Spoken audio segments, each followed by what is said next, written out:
Good evening to one and all.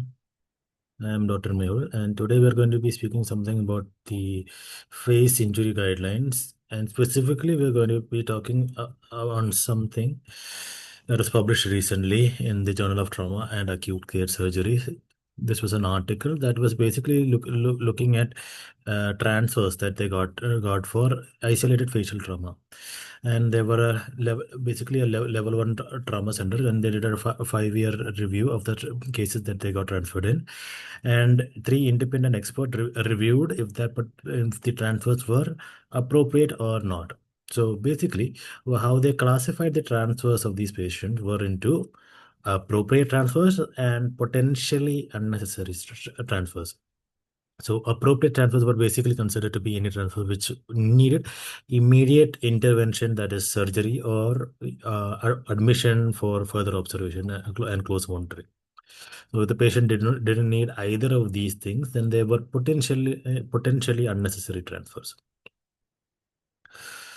So overall, they had around more than 500 patients, and around half of them were potentially inappropriate. That is, they didn't require intervention or admission.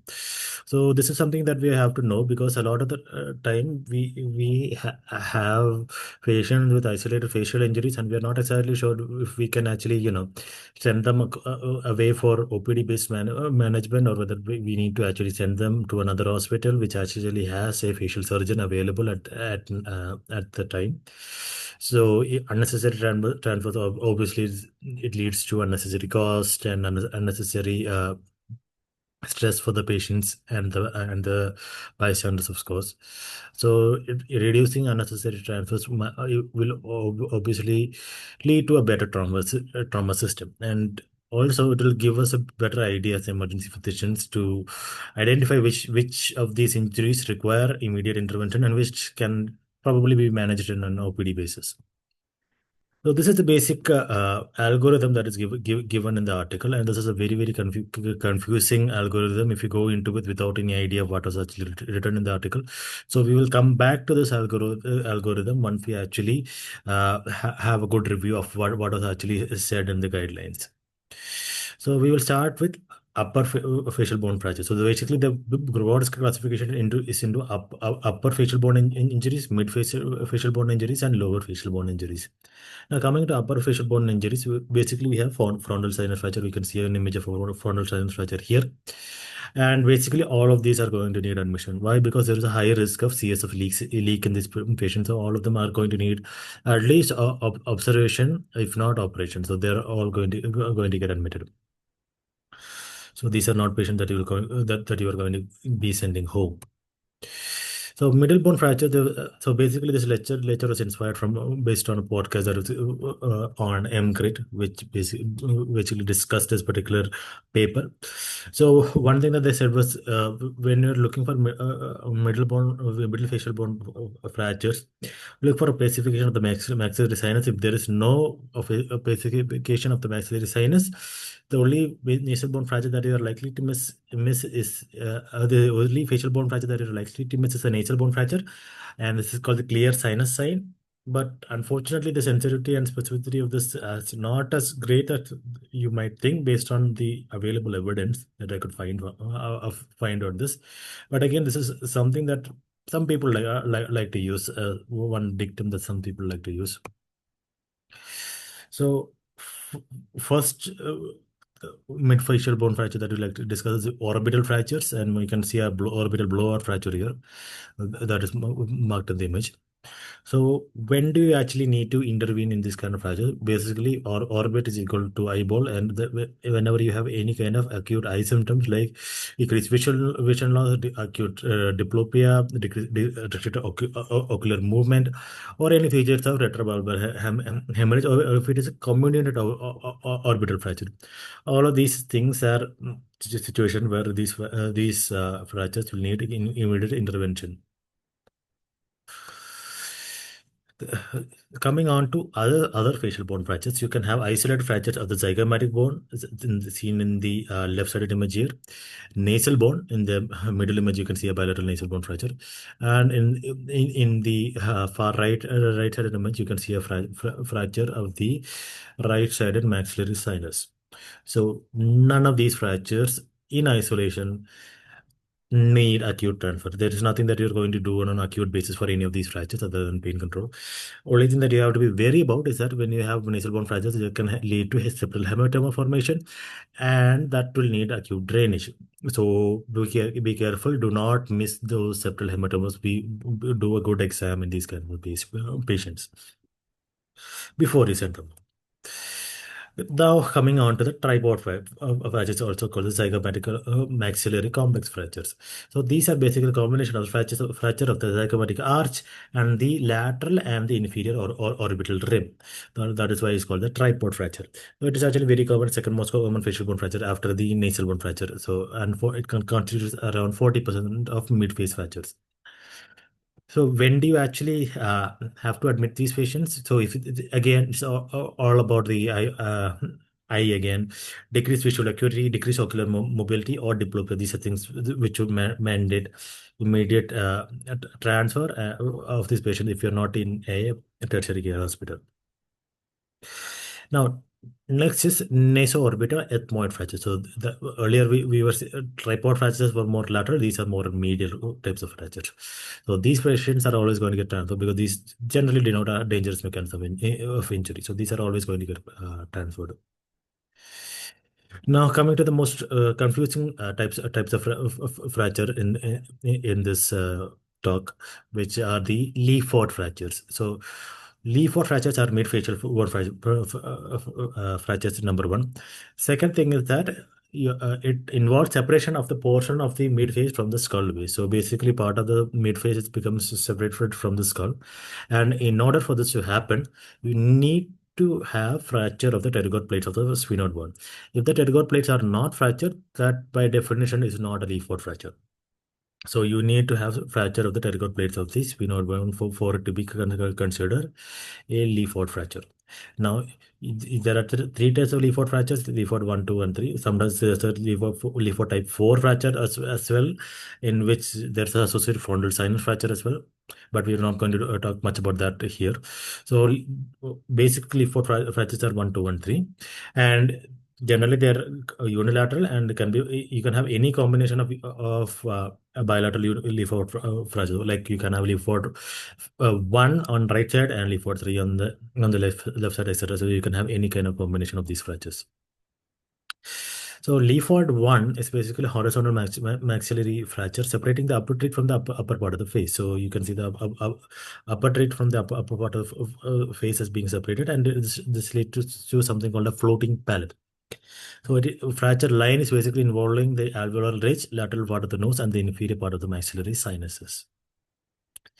Leaford 2, on the other hand, is a more pyramidal shaped fracture with the teeth at the base of the pyramid and the nasofrontal suture in the middle here at the apex of the pyramid. And this can lead to a floating maxilla type of phenomenon. And Leaford 3 is complete cranial facial disjunction or the floating face. Here, the fracture line is much higher than the other two, and the transverse fracture line passes through the nasofrontal suture, the orbital walls, as well as the zygomatic arch. So how to identify these fractures on CT? So there's a basic cheat code that you can use. One thing is that the fracture of the pterygoid plate of the sphenoid bones are mandatory for the diagnosis. Otherwise, it's not a Lee-Ford fracture. If the lateral margin of anterolateral margin of the nose or the nasal fossa is involved, that is a Lee-Ford 1 fracture. If the inferior orbital rim is involved, that's a Lee-Ford 2 fracture. And if the zygomatic arch is involved, that is a Lee-Ford 3 fracture. So Leaford 1, Leaford 2, and Leaford 3. Now, that's a warning to those of you that are actually look at reading the CT scans, that often if to properly classify these Leaford fractures, you might need to look at it at more than one view. So just looking at the axial views might not be enough to actually diagnose. You might have to look at a coronal view as well to actually get a good idea of what actually these fracture types are. Now, coming on to what you actually need to do for them, Leaford 1 fracture, generally you don't need to transfer them. They can be managed on OPD basis as well. But Leaford 2 and Leaford 3 fractures will need acute management. Coming to, so that is all about middle facial bone fractures. Now coming to lower facial bone fractures. So we are almost done here. So you have maxillary, alveolar, and hard palate fractures, and these generally do not need transfers.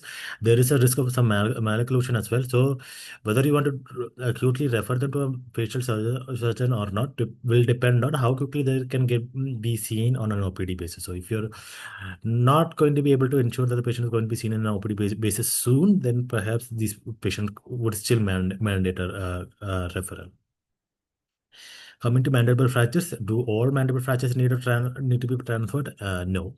So if the fracture is bilateral, number one, and number two is involving the condyle of the mandible, which is shown here, that is when you have to manage these fractures acutely. So bilateral mandible fractures, or any fractures involving the condyles of the mandible, those will have to be managed acutely most of the time.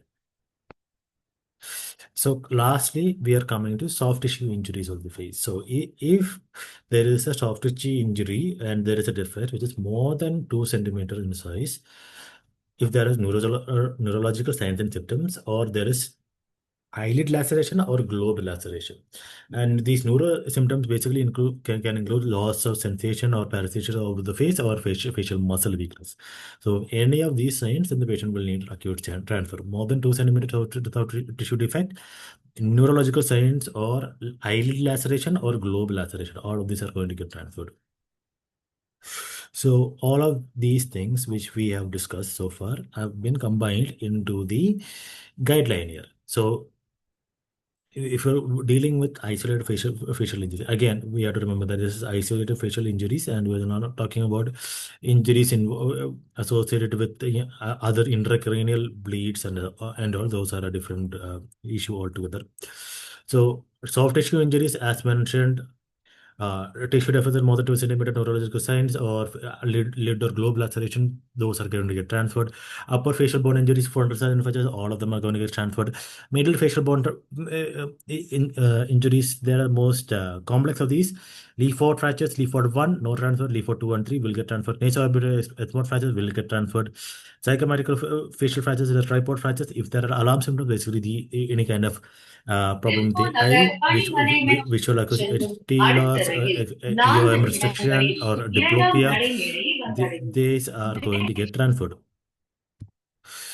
And similarly, for orbital fractures, if these similar alarm symptoms are present, they're going to get transferred. Otherwise, no. Zygomatic arch, isolated fractures, nasal bone fractures, maxillary sinus fractures, no need of transfer. Lower facial bone injuries. Lower facial bone injury, mandible fracture, if it is bilateral or involving a mandibular condyle, then it's going to get transferred. Maxillary alveolus fracture or hard palate fracture in general do not need transfer. Okay, so those were all about the facial injury guidelines. You can see the data behind the actual study here, and you can see that especially the most useful, I feel that looking at the isolated injuries, psychotic arch fractures, 50 patients, and none of them had a good reason to be admitted. Similarly for nasal bone fractures, and similarly for maxillary sinus fractures, these kind of isolated injuries do not require transfer. Similarly, other injuries, Leaford 1, hard palate fracture, maxillary alveolar fracture, again, sample size is not that huge compared to the others, but again, none of these required acute admission or surgery. So these were all about the face injury guidelines. And in summary, so upper face injuries, generally 100% of them got transferred. Mid face injuries, around 46% of them got transferred, and lower face injuries, only around 13% of them actually need an admission or surgery. So, of the total patients included in the study, only around 50% needed acute admission or surgery. So, hopefully, this discussion helped you get somewhat of an idea about how to handle these kinds of injuries. Now, we are not quite done. We're going to talk about a related topic, that doesn't really need a separate lecture as well. So I decided to combine it with this topic because again it's somewhat a similar problem, that is temporal bone fractures. So very common. If you're working in a trauma center, you'll see lots of these temporal bone fractures every single day. A lot of them are going to be associated with intracranial bleeds, which are going to be more important to manage, but some of them do present as isolated temporal bone fracture without any other intracranial complication per se. And then the question will be how to manage them. And more importantly, when to involve ENT and whether you need a HRCT temporal bone or not. Can be important in certain centers. For example, in my center, we do not have ENT in the trauma center, and we'll have to actually call them from a completely different part of the hospital complex, and which can be difficult and probably not necessary if you're not actually going to do anything for this patient acutely. So what are the things that you will actually have to look for in these kinds of patients? So first of all, you have to understand how do you classify temporal bone fracture. So the classical classification that we learned during PG entrance was into longitudinal as well as transverse temporal bone fractures. Now, how do these actually look like? So the image on the left here shows a longitudinal facial bone fracture. And you can see basically longitudinal fractures are going to be from a lateral impact to the skull. So that is why it is having somewhat a horizontal appearance here. So longitudinal basically horizontal basically due to lateral impact to the skull. Then on the right side of this image, you can see that the transverse fracture, which is more a vertical due to a more anterior posterior impact.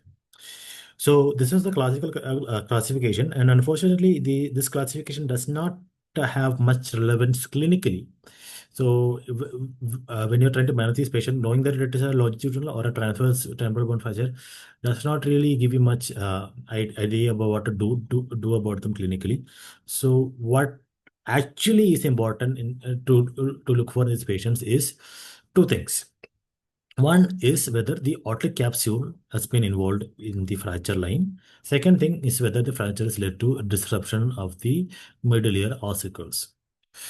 So number one is to question whether the aortic capsule is involved or not. And in green, we highlighted the aortic capsule here.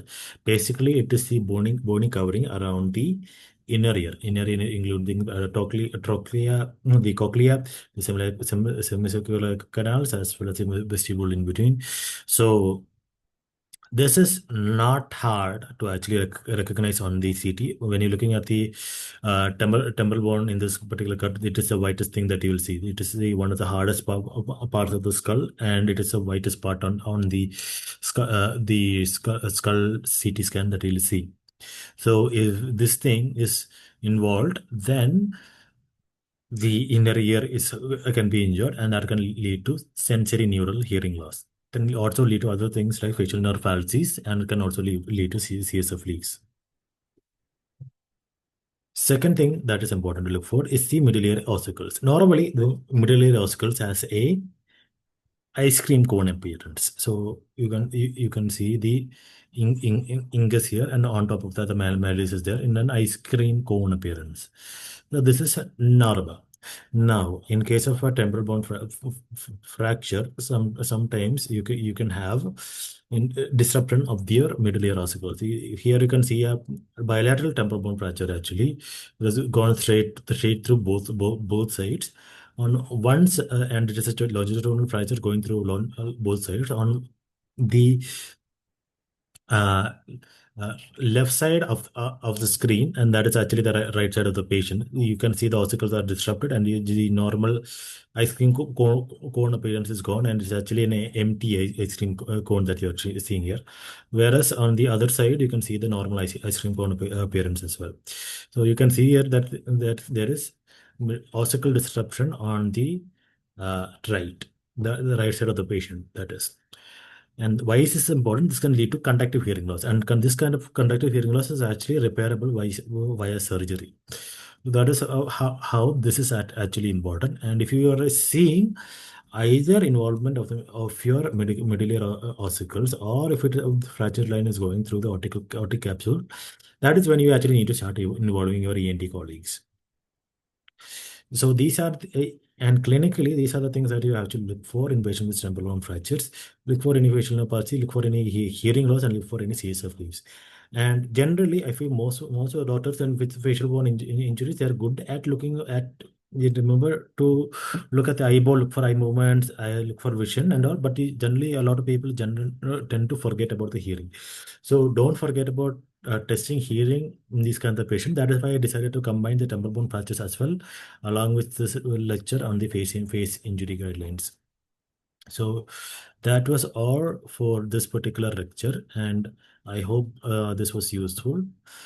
And if you have any doubts, you can ask them now.